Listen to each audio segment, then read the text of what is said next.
This is the Chat City interviews from 103.2 Preston FM with your host, Hughie Parr. So there you are, Chat City this morning, and in the studio with me is Dominic George, and Dominic is from the Harris, or from the library over there, isn't it? A very good morning to you. Good morning, thank you for having me. Nice to meet you again. And I would imagine with Easter coming up, Dominic, are there lots of things happening around the library? Yeah, I was going to say we've been very busy this week. Lots of schools are finished this week, so and with the nice weather, it's brought a lot of people out into Preston. So we've been very busy this week. We've got quite a few things coming up over the next couple of weekends in the library and the museum. So what are some of the events that's happening? We're in the library. This Saturday we've got an event. It's a treasure hunt. It's at 2 o'clock till 3 in the afternoon. You just turn up and there's big prizes for children to do. We've also got the following Saturday, which is the 19th of April, we're going to have an egg painting. So children come in and sort of make their own designs, and we've got lots of craft things to make, and right. Sort of Easter activities for children anyway. Yeah, so lots of things to keep them occupied, yes. And help the parents to feel relaxed. And, yeah, give them a break, I think, yeah. That's right. And I believe you've just had a few events, have you, that's been taking place? We have. The one which was, I think probably quite a few people in Preston might have come, was on the 8th of February this year. We had, I think it was the first, it was for National Libraries Day. We did, yes, yeah. It was promoted as 50 events, and it was all day on the Saturday. It was just, crazy. Yeah, we had lots of things going on. With the museum were involved as well. We've got quite a few different groups. Quite a few businesses came and helped us, and it was all sorts of activities. Some were going on all day. Some were little taster sessions. We had sort of drama groups giving sort of workshops on. We had 1920s dancing. We had bath bomb making. We had people reading poetry. It was all sorts of things. Libraries have really changed, haven't they? I mean, from years and years ago. I mean, people maybe who've not used libraries for a long time, they are very different these days, very interactive, aren't they? And like we're just talking about, have lots of activities to particularly encourage young people into libraries. Yeah, that's the thing. I think a lot of people obviously have a stereotype of a library, but like I said, we've had to change just in terms of like society's changing. A lot of things we do now, especially with the IT side, we do a lot of help now with people finding jobs with the new government scheme, this universal jobs. We do helping people do the CVs. So we have a job club twice a week. Ah, right. And which is very popular. And that's held within the library, That's is within it? the library. What days is that, Tom, Dominic? We do, it's every week. They have, the library organise one on it's a Friday morning. We also, it's not run by the library, but there's Lancashire Adult Learning beyond today, Thursday 1 o'clock till 4 o'clock. They come in and they use our computers, and it's just a drop-in, so right. Anyone can come either for advice on jobs, CVs, basically anything. So if somebody was really struggling, because sometimes it's difficult to put a CV together, so somebody could come along and they would get support and help in putting that CV together. Yeah. Right. And that's what I mean, isn't it, about libraries being so different these days to how people, if they've not used libraries for quite some time, imagine them from years ago where, you just went in to read a book, had to be very quiet, and that was it.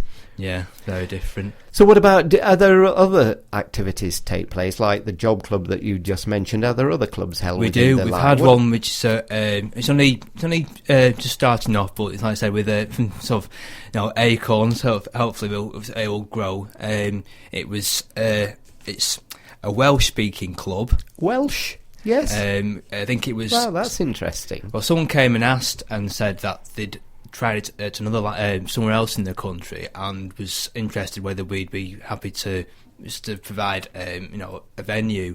And I think it's been going a couple of weeks now. It's open to anyone, but the people who come, obviously people who are maybe have Welsh relatives or want to sort of re-engage with their history. It's on the first Thursday of every month, and it's at 10:30 till about 12.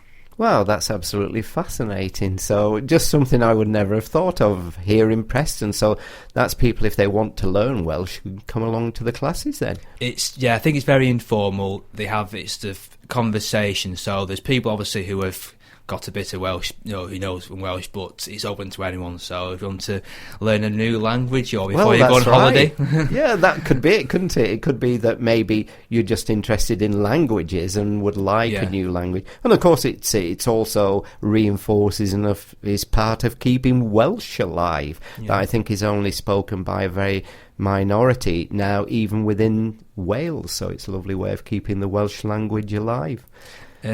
Also, three linked with that, which one thing which we hope might do in the future is, again, it's not such a connection with the language, but I know other libraries in other areas offer this. We maybe have like an English language, not a course, but just a very informal, because we get a lot of, in Preston, we got a lot of people whose second language is English. Yes, so we'd like to have maybe have a venue for them to come in, a very informal, like a conversational class, which is something we hope to do in the future. Right. And for people who are not too sure, and we're talking about the library here in Preston at the moment, for people who are not that sure where it is, tell us where the library is then, Dominic. The library, it's, a lot of people know the building but don't realise that the library That's right, well exists. That's what I mean, that's why I thought I'd ask the question.